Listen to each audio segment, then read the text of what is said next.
ఆ తరువాత కాక మరో బల్ల చేయిస్తాను అన్నాడు. కానీ అప్పటికి మహల్సాపతి మసీదులో నిద్రించటం ప్రారంభించాడు. కాక మహల్సాపతిని కూడా బల్ల ఏర్పాటు చేయిస్తాను అన్నారు. ఎవరు కళ్ళు తెరిచి మెలకువతో నిద్రపోతారో వారే ఆ బల్లను ఎక్కగలరు. మహల్సాపతికది సాధ్యం కాదు. నేను అతనిని క్రింద విడిచి బల్ల మీద నిద్రించను అని బాబా ఆ ప్రయత్నం ఆపివేశారు.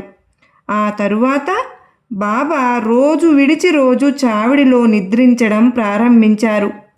బాబా స్వయంగా 50-60 దుప్పట్లు పరచుకుని నిద్రపోయేవారు. అహర్నిశలు భక్తుల రక్షణకై దీక్ష వహించిన బాబా నిద్ర పూర్తి మెలకువ కలదే సుమా. బాబాతో ఊయల ఊగుదామా? కొమ్మల్లో కోయిలమ్మ కుహూ అన్నది. సన్నగా గున్నమావి పాడుతున్నది.